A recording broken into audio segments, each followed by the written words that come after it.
A very special good morning to all of you my lovely students. तो कैसे हैं आप लोग? उम्मीद करता हूँ आप सभी लोग अच्छे होंगे, पढ़ाई भी अच्छी चल रही होगी। दोस्तों आज की क्लास में मैं करंट अफेयर्स के कुछ क्वेश्चंस करवाऊंगा जो आपके बिहार पैरामेडिकल 2021 के एग्ज़ाम के लिए बहुत ही ज़्यादा महत्वपूर्ण होंगे। जैसा कि आप सभी बच्चे जानते हैं कि करंट अफेयर्स से हमेशा हमेशा स्टूडेंट 4 से 5 प्रश्न आपको एग्ज़ाम में देखने को मिल जाएंगे। तो बच्चों आज की क्लास बहुत ही ज़्यादा इंटरेस्टिंग होने वाली है और बहुत ही ज़्यादा इंपॉर्टेंट भी होगी, क्योंकि आज की इस क्लास में मैंने लास्ट 6 मंथ्स के जो है करंट अफेयर्स को कवर किया हुआ है। ठीक है, हाँ जी। तो चलिए बच्चों आज की क्लास को स्टार्ट करते हैं। तो क्लास को स्टार्ट करने से पहले एक छोटी सी रिक्वेस्ट है, यदि आप लोग इस चैनल पे नए हो, पहली बार हो, तो इस चैनल को सब्सक्राइब कर लो और बेल आइकन को हिट कर लो। और पीडीएफ के लिए आप लोग जल्द से जल्द हमारे टेलीग्राम से भी जुड़ जाइए। इसके लिए जाना होगा टेलीग्राम ऐप पे और वहाँ सर्च करना होगा स्टडी विद रितेश और हमारे टेलीग्राम चैनल से भी जुड़ जाना होगा। तो चलिए बच्चों आज की क्लास को स्टार्ट करते हैं। तो चलिए स्टूडेंट, पहला क्वेश्चन है 55वां ज्ञानपीठ पुरस्कार किसे दिया गया? 55वां ज्ञानपीठ पुरस्कार किसे दिया गया? अक्कीतम अच्युतम नंबूथिरी को या फिरोज शाह भाटिया को? जल्दी से बता दीजिएगा बच्चों, बहुत ही इंपॉर्टेंट क्वेश्चन है। ज्ञानपीठ पुरस्कार से संबंधित प्रश्न कई बार पूछा गया है, तो आपको बताना है 55वां ज्ञानपीठ पुरस्कार किसे दिया गया। हाँ जी, किसे दिया गया? तो वेरी गुड, यदि आपने जवाब दिया है ऑप्शन नंबर ए यानी अक्कीतम अच्युतम नंबूथिरी, देन आपका आंसर सही है। तो याद रखना है बच्चों, याद रखना है 29 नवंबर, हाँ जी 29 नवंबर 2019 को प्रसिद्ध मलयालम कवि अक्कीतम अच्युतम नंबूथिरी को जो है 55वां ज्ञानपीठ पुरस्कार से नवाजा गया है। ठीक है, हाँ जी। बात आई है ज्ञानपीठ पुरस्कार की, तो सबसे पहला ज्ञानपीठ पुरस्कार किसे मिला था? जल्दी से बताइए, सबसे पहला ज्ञानपीठ पुरस्कार किसे दिया गया था? तो बच्चों ये दिया गया था जी शंकर कुरूप जी को। किसको? जी शंकर कुरूप जी को दिया गया था। और ये पुरस्कार जो है ना साहित्य के क्षेत्र में दिया जाता है। तो साहित्य के क्षेत्र में दिया जाने वाला पुरस्कार कौन सा है? ज्ञानपीठ पुरस्कार है। ठीक है, और ये देखिए पहला जो है ना ज्ञानपीठ पुरस्कार जी शंकर कुरूप जी को दिया गया था। कब दिया गया था? तो ये 1965 में दिया गया था, याद रखना है। ठीक है, पहला ज्ञानपीठ पुरस्कार जी शंकर कुरूप जी को दिया गया था। कब दिया गया था? 1965 में दिया गया था। चलिए बढ़ते हैं अगले क्वेश्चन की तरफ। चलिए स्टूडेंट, अगला प्रश्न है खेलो इंडिया यूथ गेम्स 2020 कहाँ हुआ है? जल्दी से बताइएगा प्यारे बच्चों, खेलो इंडिया यूथ गेम्स 2020 कहाँ हुआ है? ये गुवाहाटी यानी असम में हुआ है, करनाल यानी हरियाणा में हुआ है। जल्दी से जवाब दीजिएगा, बिल्कुल फास्ट, बिल्कुल फास्ट आंसर करना है। तो वेरी गुड, यदि आपने जवाब दिया है ऑप्शन नंबर ए, देन आपका आंसर सही है। तो याद रखना है खेलो इंडिया यूथ गेम्स 2020 जो है ये कहाँ आयोजित किया गया था बच्चों? गुवाहाटी में। गुवाहाटी कहाँ है? असम में। ठीक है, तो ये असम के गुवाहाटी में जो है ये गेम्स हुआ था। कौन सा? खेलो इंडिया यूथ गेम्स। ठीक है, हाँ जी। अब मैं पूछूं 2021 वाला ये गेम कहाँ होगा, यानी खेलो इंडिया यूथ गेम 2021 कहाँ होगा? तो याद रखना है 2021 जो होगा ये हरियाणा में होगा। कहाँ होगा? हरियाणा में होगा। ठीक है, हाँ जी। चलिए बढ़ते हैं अगले प्रश्न की तरफ।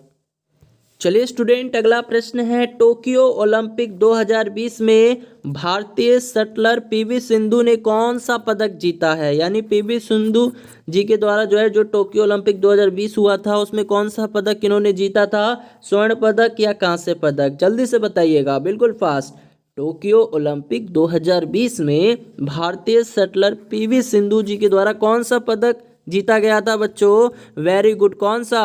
हाँ जी, तो कांस्य पदक। ठीक है, हाँ जी, कांस्य पदक को इंग्लिश में क्या कहते हैं? ब्रॉन्ज मेडल कहते हैं। ठीक है, तो इसको लिख सकते हैं आप लोग, ब्रॉन्ज मेडल। अब बात करेंगे स्टूडेंट पीवी सिंधु जी का संबंध किस खेल से है? जल्दी से बता दीजिए, पीवी सिंधु जी का संबंध किस खेल से है? तो बच्चों आपको याद रखना है बैडमिंटन। किससे है? बैडमिंटन से है।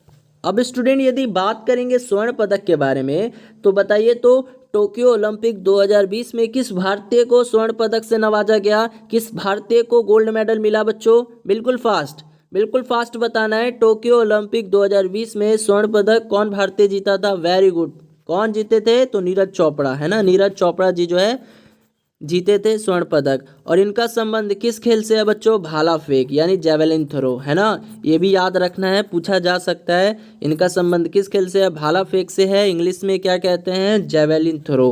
क्या कहते हैं? जेवेलिन थ्रो कहते हैं। चलिए स्टूडेंट, अगला प्रश्न है, राजीव गांधी खेल रत्न अवार्ड 2020 किस रेसलर को दिया गया है? विनेश फोगाट या बजरंग पुनिया? जल्दी से जवाब दीजिएगा बच्चों। राजीव गांधी खेल रत्न अवार्ड 2020 जो है ये किस रेसलर को दिया गया? हाँ जी, किस रेसलर को दिया गया है? तो वेरी गुड, ये दिया गया है विनेश फोगाट जी को, यानी ऑप्शन नंबर ए जो है आपके इस क्वेश्चन का करेक्ट आंसर हो जाएगा। तो दोस्तों, आपकी जानकारी के लिए आपको बता दिया जाए, राजीव गांधी खेल रत्न अवार्ड से 2020 में किन किन खिलाड़ियों को सम्मानित किया गया है। यानी राजीव गांधी खेल रत्न अवार्ड जो है 2020 ये किन किन खिलाड़ियों को दिया गया है। तो देखिए, एक तो दिया गया है विनेश फोगाट जी को, इनका संबंध रेसलर से है। उसके बाद रोहित शर्मा जी को भी मिला है, लिख लीजिएगा, रोहित शर्मा जी को भी मिला है और इनका संबंध किस खेल से है? क्रिकेटर हैं। इसके बाद मरियप्पान जी को भी मिला है, मरियप्पान जी, ठीक है। और मरियप्पान जी का संबंध किस खेल से है? तो ये पैरा ओलंपिक हाई जंप से इनका संबंधित है। इसके बाद मनिका बत्रा जी को भी मिला है, किसको? मनिका बत्रा जी, मनिका बत्रा जी, और इनका संबंध किस खेल से है बच्चों? मनिका बत्रा जी का संबंध है, याद रखना है, टेबल टेनिस, ठीक है, इनका संबंध टेबल टेनिस से है।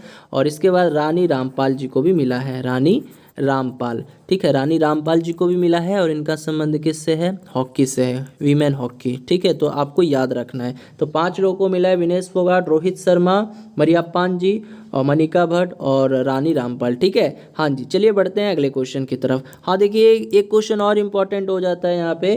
राजीव गांधी खेल रत्न अवार्ड जो है ना, ये खेल जगत में दिया जाने वाला सर्वोच्च अवार्ड है ना, सर्वोच्च खेल पुरस्कार था। अब इसका नाम चेंज कर दिया गया है, राजीव गांधी खेल रत्न अवार्ड का नाम जो है चेंज करके क्या कर दिया गया है? कोई स्टूडेंट बता सकता है? हाँ जी, जल्दी बताइए, तो बिल्कुल फास्ट बताना है, प्रत्येक विद्यार्थी जवाब देंगे। यानी राजीव गांधी खेल रत्न अवार्ड का नाम बदलकर क्या कर दिया गया है? तो अब मेजर ध्यानचंद खेल रत्न अवार्ड नाम दे दिया गया है इसको, ठीक है। तो इसका नाम बदल दिया गया है, राजीव गांधी खेल रत्न अवार्ड, इसका नाम बदलकर अब क्या कर दिया गया है? मेजर ध्यानचंद खेल रत्न अवार्ड, ठीक है, मेजर ध्यानचंद खेल रत्न अवार्ड इसका नाम जो है कर दिया गया है, लिख लीजिएगा। चलिए बढ़ते हैं अगले क्वेश्चन की तरफ। चलिए स्टूडेंट, अगला प्रश्न है, 2022 में अगले राष्ट्रमंडल खेल कहाँ पर होगा? यानी 2022 में जो अगला राष्ट्रमंडल खेल खेला जाएगा वो कहाँ खेला जाएगा? फ्रांस या इंग्लैंड में? जल्दी से जवाब दीजिएगा। 2022 में अगले राष्ट्रमंडल खेल कहाँ पर होगा?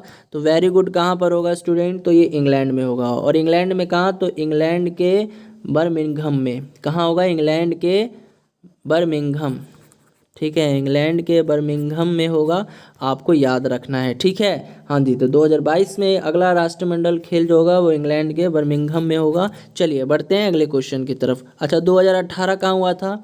यानी इससे पहले जो है 2018 में हुआ था ये राष्ट्रमंडल खेल। ये कहाँ हुआ था बच्चों? तो ये याद रखना है आपको, गोल्ड कोस्ट में हुआ था, ऑस्ट्रेलिया, ठीक है, ऑस्ट्रेलिया के गोल्ड कोस्ट में हुआ था, ऑस्ट्रेलिया के गोल्ड कोस्ट में हुआ था, ठीक है। चलिए बढ़ते हैं अगले क्वेश्चन की तरफ। चलिए स्टूडेंट, अगला प्रश्न है, 15वें वित्त आयोग के अध्यक्ष कौन है? 15वें वित्त आयोग के अध्यक्ष कौन है? धीरेन्द्र मेहता या एन के सिंह? बिल्कुल फास्ट। हाँ जी, 15वें वित्त आयोग के अध्यक्ष कौन है? धीरेन्द्र मेहता या एन के सिंह? तो वेरी गुड, यदि आपने आंसर दिया है एन के सिंह, देन आपका आंसर सही है। तो एन के सिंह जो हैं ये 15वें वित्त आयोग के अध्यक्ष हैं अभी तक, ठीक है। और इनका कार्यकाल कब से कब तक का है? 2020 से 2025 तक का है, ठीक है, इस चीज़ को याद रखिएगा। ओके, चलिए बढ़ते हैं अगले क्वेश्चन की तरफ। ये स्टूडेंट, अगला प्रश्न है, हाल ही में 2020 पैरा ओलंपिक कहाँ आयोजित किया गया था? बताइए, हाल में ही जो 2020 पैरा ओलंपिक आयोजित किया गया था ये किस देश में किया गया था? रियो यानी ब्राज़ील में, टोक्यो यानी जापान में? जल्दी से बताइएगा स्टूडेंट, बहुत ही अच्छा क्वेश्चन है, पूछा जा सकता है। ओलंपिक, पैरा ओलंपिक से रिलेटेड प्रश्न जो है एग्जाम में देखने को मिल सकते हैं, काफ़ी ज़्यादा चांसेस हैं, है ना। तो जल्दी से बता दीजिए, हाल ही में 2020 पैरा ओलंपिक कहाँ आयोजित किया गया था? तो वेरी गुड, कहाँ आयोजित किया गया था? तो ये जापान के टोक्यो शहर में, यानी ऑप्शन नंबर बी जो है आपके इस क्वेश्चन का राइट आंसर हो जाएगा। चलिए बढ़ते हैं अगले क्वेश्चन की तरफ। चलिए स्टूडेंट, अगला प्रश्न है all time favourite for children. All time favourite for children पुस्तक किसके द्वारा लिखी गई है, मेघा पंत या रस्किन बॉन्ड? जल्दी से बताइएगा। All time favourite for children ये पुस्तक जो है किसके द्वारा रचित की गई है, किसके द्वारा लिखी गई है? वेरी गुड, यदि आपने आंसर दिया है रस्किन बॉन्ड यानी ऑप्शन बी, देन आपका आंसर सही है। ठीक है, हाँ जी, तो इसको डायरेक्ट याद कर लीजिएगा। All time favourite for children, इस पुस्तक के रचनाकार कौन है? रस्किन बॉन्ड जी हैं। चलिए बढ़ते हैं अगले क्वेश्चन की तरफ। चलिए स्टूडेंट, अगला प्रश्न है भारतीय महिला क्रिकेट टीम के लिए नए कोच बने हैं। कौन बने हैं? महेंद्र सिंह धोनी, मिताली राज, रमेश पवार या विराट कोहली? जल्दी से बताइएगा। भारतीय महिला क्रिकेट टीम के लिए नए कोच जो है बने हैं, ये कौन बने हैं? वेरी गुड, कौन बने हैं जी? ऑप्शन नंबर सी यानी रमेश पवार जी। तो जी हाँ दोस्तों, ऑप्शन नंबर सी यानी रमेश पवार जो है ये भारतीय महिला क्रिकेट टीम के लिए नए कोच के रूप में नियुक्त किए गए हैं। चलिए बढ़ते हैं अगले क्वेश्चन की तरफ। चलिए स्टूडेंट, अगला प्रश्न है, ध्यान दीजिएगा। प्रधानमंत्री नरेंद्र मोदी जी ने किस संस्था में स्वामी विवेकानंद की मूर्ति का अनावरण किया? हाँ जी, जेएनयू या जोधपुर, आईआईटी या हैदराबाद? जल्दी से बताइए। प्रधानमंत्री नरेंद्र मोदी जी ने किस संस्था में स्वामी विवेकानंद की मूर्ति का अनावरण किया? तो जी हाँ दोस्तों, तो ये हो जाएगा आंसर ऑप्शन है यानी जेएनयू, है ना? हाँ, जेएनयू जो है इस क्वेश्चन का राइट आंसर हो जाएगा। चलिए बढ़ते हैं अगले क्वेश्चन की तरफ, डायरेक्ट याद कर लेना है ऐसे क्वेश्चन को। चलिए स्टूडेंट, अगला प्रश्न है माउंट एवरेस्ट पर चढ़ने वाली दूसरी, है ना, दूसरी भारतीय महिला है। देखिए, माउंट एवरेस्ट पर चढ़ने वाली दूसरी भारतीय महिला कौन है? संतोष यादव या बछेंद्री पाल? जल्दी से बताइएगा। माउंट एवरेस्ट पर चढ़ने वाली पहली भारतीय महिला के बारे में तो सब जानते होंगे, लेकिन दूसरी भारतीय महिला कौन है? जल्दी से बताइए। तो वेरी गुड, ये कौन है बच्चों? याद रखना है, संतोष यादव। जी हाँ दोस्तों, ऑप्शन नंबर ए जो है आपके इस क्वेश्चन का करेक्ट आंसर हो जाएगा। और यदि मैं आपसे पूछूं माउंट एवरेस्ट पर चढ़ने वाली पहली भारतीय महिला वो कौन थी, तो पहली भारतीय महिला का बात करेगा तो ये बछेंद्री पाल जी थी। ठीक है, तो पहली भारतीय महिला जो माउंट एवरेस्ट पर चढ़ी थी तो ये कौन थी? बछेंद्री पाल जी थी। ठीक है, लेकिन दूसरे के बारे में पूछेगा तो ये संतोष यादव जी थी। चलिए बढ़ते हैं अगले क्वेश्चन की तरफ। चलिए स्टूडेंट, अगला प्रश्न है ग्लोरी ऑफ इंडिया अवार्ड 2021 से सम्मानित किया गया है, यानी ग्लोरी ऑफ इंडिया अवार्ड 2021 से किसको सम्मानित किया गया है? अमित कौशिक को या खुशहाल कौशिक को? जल्दी जवाब दीजिएगा। ग्लोरी ऑफ इंडिया अवार्ड 2021 से सम्मानित किया गया है किसको? तो वेरी गुड, ये किसको सम्मानित किया गया है? तो खुशहाल कौशिक जी को, यानी ऑप्शन नंबर बी जो है आपके इस क्वेश्चन का राइट आंसर हो जाएगा। चलिए बढ़ते हैं अगले क्वेश्चन की तरफ। तो चलिए स्टूडेंट, अगला प्रश्न है टेनिस टूर्नामेंट इटालियन ओपन 2021 में पुरुष एकल का खिताब किसने जीता था? नडाल ने, स्टीव स्मिथ ने या डोमिनिक थियम ने? जल्दी से बताइएगा। देखिए, एक टेनिस टूर्नामेंट हुआ था जिसका नाम था इटालियन ओपन 2021। इसमें पुरुष एकल का खिताब किसके द्वारा जीता गया था? तो बच्चों ये जीता गया था ऑप्शन नंबर ए यानी नडाल जी के द्वारा। इनका पूरा नाम क्या है? तो पूरा नाम है राफेल नडाल। क्या है बच्चों? राफेल नडाल है, याद रखिएगा, है ना? तो राफेल नडाल जी के द्वारा जो है इटालियन ओपन 2021 में पुरुष एकल का खिताब जीता गया था। चलिए बढ़ते हैं अगले क्वेश्चन की तरफ। अगला प्रश्न है हाल ही में राज नारायण का निधन हुआ है, वह क्या थे? हाल ही में बच्चों, हाल ही में राज नारायण जी का निधन हुआ है, वो क्या थे? साहित्यकार थे या गायक थे? जल्दी से बताइएगा, क्या थे वो? हाँ जी, तो हाल ही में राज नारायण जी का निधन हुआ है, ये क्या थे? तो बच्चों ध्यान दीजिएगा, ये एक साहित्यकार थे, यानी ऑप्शन नंबर ए जो है आपके इस क्वेश्चन का करेक्ट आंसर हो जाएगा। ठीक है, हाँ जी, चलिए बढ़ते हैं अगले प्रश्न की तरफ। अगला प्रश्न है गूगल ने किस शहर में फिजिकल रिटेल स्टोर खोला है? जल्दी से बताइएगा। गूगल ने किस शहर में फिजिकल रिटेल स्टोर खोला है, यानी in which city Google has opened physical retail store? हाँ जी, फ्रांस या न्यूयॉर्क? जल्दी से बताइएगा, फ्रांस या न्यूयॉर्क? गूगल ने किस शहर में फिजिकल रिटेल स्टोर खोला है? तो याद रखना है न्यूयॉर्क में। ठीक है, न्यूयॉर्क में जो है गूगल के द्वारा फिजिकल रिटेल स्टोर खोला गया है। चलिए बढ़ते हैं अगले क्वेश्चन की तरफ। स्टूडेंट, अगला प्रश्न है किस देश ने G20 शिखर सम्मेलन की अध्यक्षता की है? इटली या तुर्की? बताना है किस देश ने G20 शिखर सम्मेलन की अध्यक्षता की है। तो बच्चों याद रखना है कौन सा देश है बच्चों, तो वो है आपका इटली, यानी ऑप्शन नंबर ए जो है इस क्वेश्चन का राइट आंसर हो जाएगा। चलिए बढ़ते हैं अगले क्वेश्चन की तरफ। चलिए स्टूडेंट अगला प्रश्न है, आधुनिक ओलंपिक खेलों का जनक किसे कहा जाता है। आधुनिक ओलंपिक खेलों का जनक किसे कहा जाता है, पियरे डे कुबर्टिन या रॉबर्ट डोवर। जल्दी से बताइएगा, आधुनिक ओलंपिक खेलों का जनक किसे कहा जाता है, पियरे डे कुबर्टिन या रॉबर्ट डोवर को, यानी ऑप्शन नंबर ए होगा या फिर बी होगा। जल्दी से बताइएगा बच्चों, बिल्कुल फास्ट। तो वेरी गुड, यदि आपने आंसर दिया ऑप्शन नंबर ए देन आपका आंसर सही है। ठीक है, तो आधुनिक ओलंपिक खेलों का जनक किन्हें कहा जाता है, पियरे डे कुबर्टिन को कहा जाता है। चलिए बढ़ते हैं अगले क्वेश्चन की तरफ। चलिए स्टूडेंट अगला प्रश्न है, आईसीसी टेस्ट रैंकिंग में बैटिंग में प्रथम स्थान पर कौन है। यानी आईसीसी टेस्ट रैंकिंग में बैटिंग में सबसे नंबर 1 पे यानी प्रथम स्थान पर कौन से खिलाड़ी हैं, विराट कोहली या केन विलियमसन। जल्दी बताइएगा, विराट कोहली या केन विलियमसन। हाँ जी, तो वेरी गुड, यदि आपने जवाब दिया है ऑप्शन नंबर बी यानी केन विलियमसन देन आपका आंसर सही है। ठीक है, तो ये नंबर 1 पे है। ठीक है, चलिए स्टूडेंट अगला प्रश्न है, विश्व प्रेस स्वतंत्रता सूचकांक 2021 में भारत का स्थान कौन सा है, 141वां 142वां। देखिए, विश्व प्रेस स्वतंत्रता इंडेक्स 2021 में भारत का नंबरवा क्या रहा, भारत कौन से स्थान पर रहा, जल्दी बताइए। वेरी गुड, तो वेरी गुड, यदि आपने आंसर दिया है ऑप्शन नंबर बी यानी 142वां देन आपका आंसर सही है। तो याद रखना है, बहुत ही वीवीआई क्वेश्चन है। चलिए बढ़ते हैं अगले क्वेश्चन की तरफ। चलिए स्टूडेंट अगला प्रश्न है, कोरोना वायरस की पहचान पहली बार कब हुई थी, कब हुई थी, 1960 या 1980 में।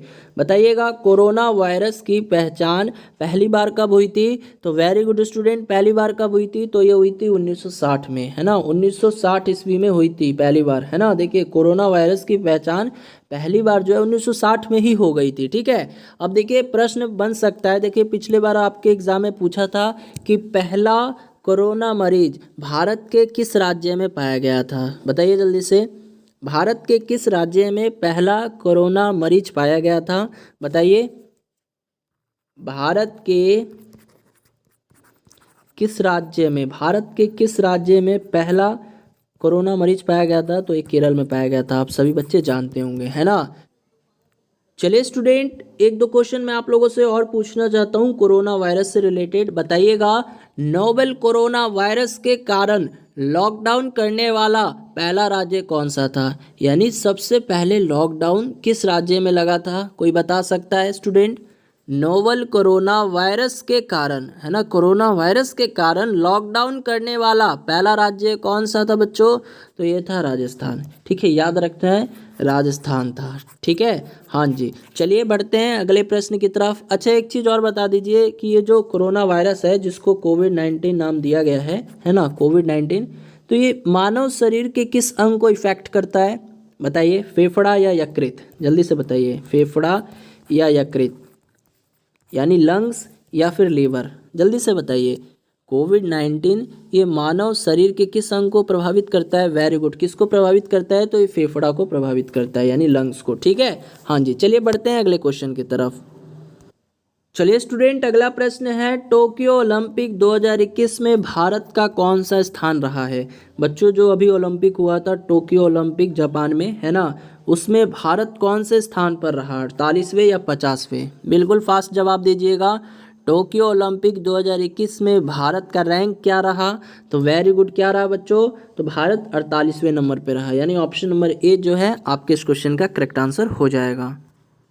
चलिए बढ़ते हैं अगले क्वेश्चन की तरफ। चलिए स्टूडेंट अगला प्रश्न है, टोक्यो पैरालंपिक 2021 में भारत ने कुल कितने पदक जीते हैं। बताइए, टोक्यो पैरालंपिक 2021 में भारत ने कुल कितने पदक जीते हैं, 17 या 19। जवाब दीजिएगा स्टूडेंट। हाँ जी, बिल्कुल फास्ट। तो वेरी गुड, यदि आपने जवाब दिया है ऑप्शन नंबर बी, है ना, देन आपका आंसर सही है। तो याद रखना है, टोक्यो पैरालंपिक 2021 में भारत ने कुल 19 पदक जीते हैं। अब इस 19 पदक में देखिए गोल्ड कितना है बच्चों, याद रखिएगा गोल्ड कितना है, तो गोल्ड 5 है है ना। उसके बाद आपको याद रखना है रजत, रजत कितना है यानी सिल्वर कितना है, सिल्वर लिख देता हूँ। सिल्वर कितना है बच्चों, तो सिल्वर जो है ये 8 है, कितना है 8 है, ठीक है। और इसके बाद अगर मैं ब्रॉन्ज की बात करता हूँ तो ब्रॉन्ज कितना है, तो ये भी याद रखना है। ब्रॉन्ज जो है ना ये कितना है बच्चों, तो ये 6 है, ठीक है। तो गोल्ड 5 है, सिल्वर 8 है, 8 5 13 और ब्रॉन्ज 6 है यानी 19, ठीक है। तो याद रखिएगा। चलिए बढ़ते हैं अगले क्वेश्चन की तरफ। चलिए स्टूडेंट अगला प्रश्न है, मिस इंडिया 2020 का खिताब किसने जीता है। मिस इंडिया 2020 का खिताब किसने जीता है, मानसा बनारसी ने या मानसी छिल्लर ने। जल्दी से जवाब दीजिएगा, मिस इंडिया 2020 का खिताब किसने जीता है। वेरी गुड, यदि आपने जवाब दिया है ऑप्शन नंबर ए यानी मानसा बनारसी, देन आपका आंसर सही है ना। चलिए बढ़ते हैं अगले क्वेश्चन की तरफ। चलिए स्टूडेंट अगला प्रश्न है, भारत के नए लेखा महानिदेशक कौन बने हैं। यानी भारत के जो नए लेखा महानिदेशक के रूप में नियुक्त किए गए हैं ये कौन है, एन.वी. रमन जी हैं या दीपक दास जी हैं। जल्दी से बताइएगा, भारत के नए लेखा महानिदेशक कौन बने हैं, तो ये बने हैं बच्चों ऑप्शन नंबर बी यानी दीपक दास जी बने हैं, ठीक है। अब बात करेंगे एन.वी. रमन जी के बारे में, तो ये अभी हाल ही फिलहाल भारत के नए क्या बने, चीफ जस्टिस बने हैं, है ना, नए मुख्य न्यायाधीश बने हैं, है ना। तो अभी मैं पूछूं वर्तमान समय में सर्वोच्च न्यायालय में मुख्य न्यायाधीश कौन है इन प्रेजेंट टाइम, है ना, प्रेजेंट टाइम में यानी वर्तमान में, है ना, वर्तमान में सुप्रीम कोर्ट में मुख्य न्यायाधीश के रूप में कौन नियुक्त किए गए हैं, तो एन.वी. रमन जी नियुक्त किए गए हैं और ये 48वें नंबर के जो हैं मुख्य न्यायाधीश हैं, ठीक है। हाँ जी, चलिए बढ़ते हैं अगले प्रश्न की तरफ। अगला प्रश्न है, चर्चा में रही दीपिका कुमारी, चर्चा में रही दीपिका कुमारी का संबंध किस खेल से है, तीरंदाजी या हॉकी। जल्दी से बताइएगा, चर्चा में रही दीपिका कुमारी जी का संबंध किस खेल से है, तो वेरी गुड, किस खेल से है, तीरंदाजी, यानी ऑप्शन नंबर ए जो है आपके इस क्वेश्चन का करेक्ट आंसर हो जाएगा। चलिए बढ़ते हैं अगले क्वेश्चन की तरफ। तो चलिए स्टूडेंट अगला प्रश्न है, राष्ट्रीय मानव अधिकार आयोग के अध्यक्ष कौन बने हैं। यानी नेशनल ह्यूमन राइट, देखिए नेशनल ह्यूमन राइट कमीशन के जो नए अध्यक्ष बने हैं वो कौन बने हैं, जल्दी से बताइएगा, राजीव कुमार भट्ट जी या अरुण कुमार मिश्रा। देखिए इसका शॉर्ट फॉर्म क्या होता है, याद रखना है, NHRC, NHRC यानी नेशनल ह्यूमन राइट कमीशन, ठीक है। तो इसके नए अध्यक्ष कौन बने हैं, तो याद रखना है कौन बने हैं स्टूडेंट, तो very good, option number B यानी अरुण कुमार मिश्रा जी जो है नए अध्यक्ष के रूप में नियुक्त किए गए हैं, ठीक है। चलिए बढ़ते हैं अगले क्वेश्चन की तरफ।